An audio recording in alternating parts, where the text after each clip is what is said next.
नमस्कार दोस्तों गुरु शिष्य की एक ऐसी कहानी आज मैं आपको सुनाने जा रहा हूँ जो आपका दिल जीत लेगी। दोस्तों, कभी भी अपनी बातों से किसी का दिल मत दुखाओ। उसके अंदर छिपे हुए प्रेम को, उसकी भावना को जरूर ध्यान रखो। दूसरे के मन को दुखी मत करो, उसकी भावना को पहचानो, उसके पीछे छिपे तथ्यों को जानो, ताकि आपकी वजह से कोई खुश हो सके। अगर भावना पढ़ना, मन पढ़ना, प्यार की कदर करना आपने सीख लिया तो आप इस दुनिया के महानतम व्यक्तियों में से एक कहलाओगे। इसलिए दुनिया भी कहती है कि पर्दे के पीछे की सच्चाई जानने की कोशिश करनी चाहिए। सामने क्या है, शब्द क्या है, परिस्थिति क्या है, उसके पीछे की भावना जिस दिन आपने समझ ली, आप दुनिया के सफल व्यक्ति रहेंगे और आपका व्यक्तित्व इस सूरज की तरह चमकेगा। एक शिष्य था। शिष्य आश्रम से कुछ दिन के लिए अपने घर जा रहा था।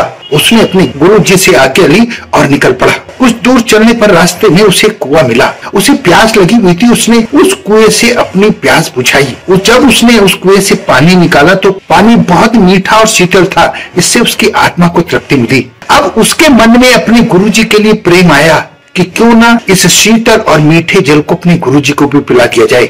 उसने वहां से मशक भरी और वापस आश्रम आ गया। उसने सारी बात अपने गुरुजी के सामने रखी।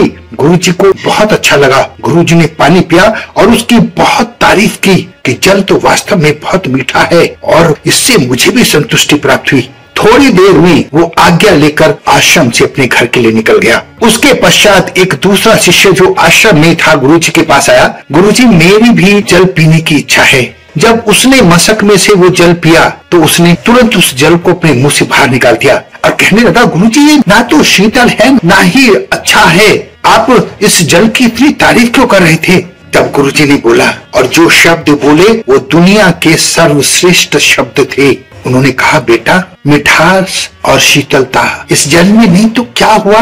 इस जल को लाने वाले के हृदय में जो मेरे लिए प्रेम था, जो मेरे लिए भावना थी, वो किसी मिठास और शीतलता से कम नहीं थी। महत्वपूर्ण बात ये थी कि उस शिष्य के मन में मेरे प्रति अपार प्रेम उमड़ रहा था। इस मशक का जल मुझे भी इतना ही खराब लगा जितना तुम्हें लगा है, लेकिन ये कहकर मैं उस शिष्य का दिल तोड़ना नहीं चाहता था। मैं उस शिष्य के दिल को दुखी करना नहीं चाहता था।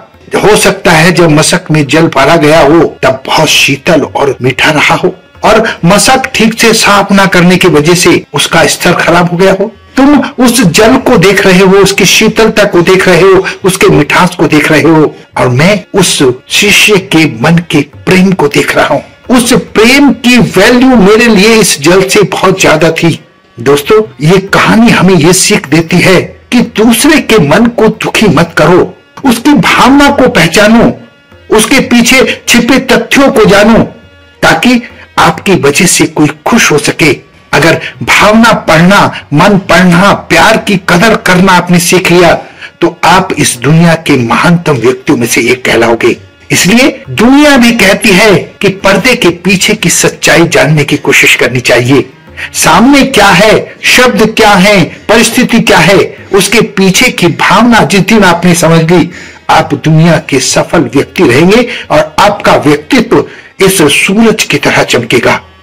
अपना बहुत ध्यान रखें, हंसते रहें, मुस्कुराते रहें, खुश रहें। धन्यवाद।